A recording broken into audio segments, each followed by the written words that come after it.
BRS రజతోత్సవం తర్వాత తనదైన politics start చేశారు గులాబీ బాస్.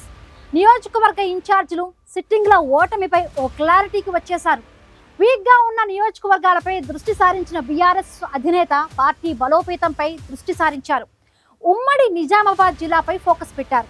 కొన్ని మార్పులు చేర్పులకు రెడీ అవుతున్నారు.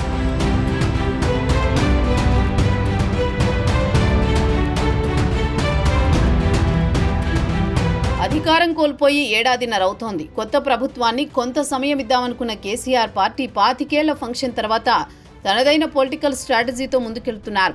పార్టీలో లోపాలతో పాటు నేతల తీరును క్షుణ్ణంగా పరిశీలిస్తున్నారు.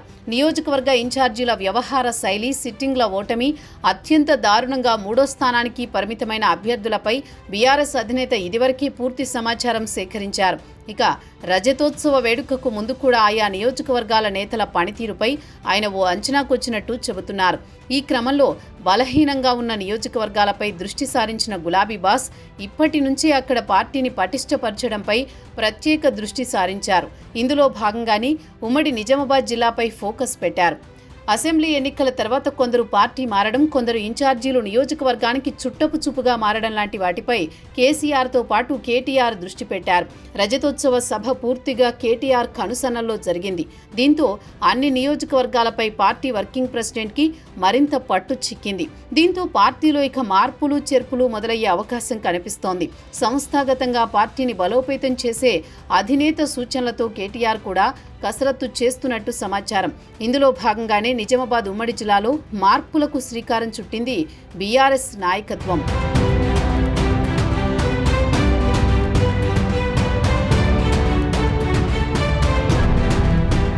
పార్లమెంట్ ఎన్నికల తర్వాత మాజీ మంత్రి, speaker, Banswada MLA Pocharam Srinivasa Reddy BRS పార్టీకి గుడ్ బై చెప్పారు. కాంగ్రెస్ పార్టీలో చేరి రాష్ట్ర ప్రభుత్వ సలహాదారుగా ఉన్నారు. ఈ పరిణామం కేసీఆర్కి ఆగ్రహం తెప్పించింది. 10 ఏళ్లు మంత్రిగా, స్పీకర్గా ఉన్నత పదవుల్లో కొనసాగిన పోచారం శ్రీనివాసరెడ్డికి కేసీఆర్ ప్రత్యేక ప్రాధాన్యం ఇచ్చారు. కానీ పోచారం పార్టీ మారడంతో బాన్సువాడపై ప్రత్యేక దృష్టి పెట్టారు. పోచారానికి ధీటుగా బాజిరెడ్డి గోవర్ధన్ని రంగంలోకి దింపారు. పోచారానికి సమవుజ్జిగా ఉండే బాజిరెడ్డిని తెరపైకి తేవటంతో బాన్సువాడలో రాజకీయ పరిణామాలు మారనున్నాయి. బాన్సువాడలో ఎదురులేని పోచారం శ్రీనివాసరెడ్డిని 2004 ఎన్నికల్లో బాజిరెడ్డి గోవర్ధన్ ఓడించారు. పొత్తులో భాగంగా సీట్ల సర్దుబాటులో అనూహ్యంగా ఆర్మూర్ సిట్టింగ్ ఎమ్మెల్యేగా ఉన్న బాజిరెడ్డి తప్పని పరిస్థితుల్లో అప్పట్లో బాన్సువాడ నుంచి కాంగ్రెస్ అభ్యర్థిగా పోటీ చేశారు. అప్పటిదాకా ఓటమి ఎరుగని పోచారం శ్రీనివాసరెడ్డిపై బాజిరెడ్డి సంచలన విజయం నమోదు చేశారు. 2014 ఎన్నికల్లో బీఆర్ఎస్ పార్టీ నుంచి బాజిరెడ్డి గోవర్ధన్ని నిజామాబాద్ రూరల్ అభ్యర్థిగా బరిలో దింపింది. వరుసగా 2 సార్లు ఆయన అక్కడి నుంచి ఎమ్మెల్యేగా ఎన్నికయ్యారు. గత అసెంబ్లీ ఎన్నికల్లో అనూహ్యంగా బాజిరెడ్డి ఓటమి పాలయ్యారు. బాజిరెడ్డి గోవర్ధన్కు బాన్సువాడ నియోజకవర్గంలో ఇప్పటికీ క్రేజ్ ఏమాత్రం తగ్గలేదు. అనేక మంది అనుచరులు ఇప్పటికీ ఆయనతో టచ్లో ఉంటారు. సొంత నియోజకవర్గమైన నిజామాబాద్ రూరల్లో కూడా అదే పట్టు కొనసాగిస్తున్నారు బాజిరెడ్డి.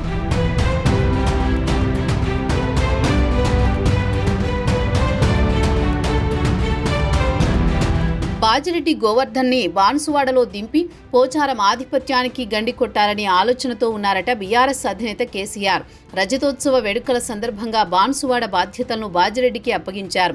నియోజకవర్గ ఇన్ఛార్జిగా కూడా బాజిరెడ్డికే పగ్గాలప్పగించారు. యువనేత కేటీఆర్ కూడా స్పష్టత ఇవ్వడంతో బాన్సువాడ బీఆర్ఎస్ శ్రేణుల్లో జోష్ పెరిగింది. మరోవైపు బాన్సువాడలో మున్నూరు కాపు సామాజిక వర్గం ఎక్కువగా ఉంది. బాజిరెడ్డి అదే సామాజిక వర్గం నేత. ఇది ఆయనకు కలిసి వచ్చే అంశం. బాజిరెడ్డి రాజకీయ వారసుడు బాజిరెడ్డి జగన్కి రూరల్ ఇన్ఛార్జిగా బాధ్యతలు అప్పగించారు. బాజిరెడ్డికి బాన్సువాడ అప్పగించి రూరల్ నియోజకవర్గానికి కేటీఆర్ ప్రత్యామ్నాయం చూపించారు. అధికారికంగా ప్రకటించకపోయినా గోవర్ధన్ తనయుడు బాజిరెడ్డి జగన్కే నిజామాబాద్ రూరల్ బాధ్యతలు అప్పగించినట్లు తెలిసింది.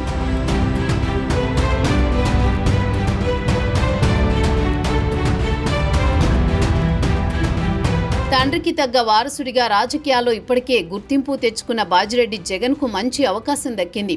జెడ్పీటీసీగా తనదైన ముద్ర వేసుకున్న జగన్ యువతతో మమేకమవుతూ తండ్రి స్టైల్లోనే ప్రజలతో కలుపుగోలుగా ఉంటారు.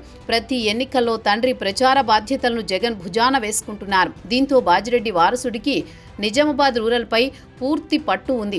అందుకే కేటీఆర్ మరో ఆలోచన లేకుండా యువకులకు ప్రాధాన్యం ఇవ్వాలన్న కోణంలో బాజిరెడ్డి జగన్ పైనే నిజామాబాద్ రూరల్ బాధ్యతను పెట్టినట్టు తెలుస్తోంది. కనిపిస్తోంది. హ్యాట్రిక్ ఖాయమనుకుంటే కాంగ్రెస్ అధికారంలోకి వచ్చింది. ఏడాది పాటు ఫామ్ హౌస్కే పరిమితమైన కేసీఆర్ బీఆర్ఎస్ రజతోత్సవ సభతో సింహగర్జన చేశారు. పార్టీ బలోపేతంపై ప్రత్యేక దృష్టి సారించారు. ఈ క్రమంలో బలహీనంగా ఉన్న నియోజకవర్గాల్లో నాయకత్వ ప్రక్షాళన చేపట్టే అవకాశం ఉంది. కొందరు ఇన్ఛార్జీలను మార్చే అవకాశం ఉన్నట్టు కనిపిస్తోంది. అటు రజతోత్సవ సభా బాధ్యతలను చూసిన కేటీఆర్కి జిల్లా నేతలపై పూర్తి పట్టు వచ్చింది. కారును మళ్లీ పరుగులు పెట్టించడంపై కేటీఆర్ దృష్టి సారించడంతో నియోజకవర్గాల్లో ఇన్ఛార్జీలు అలర్ట్ అవుతున్నారు.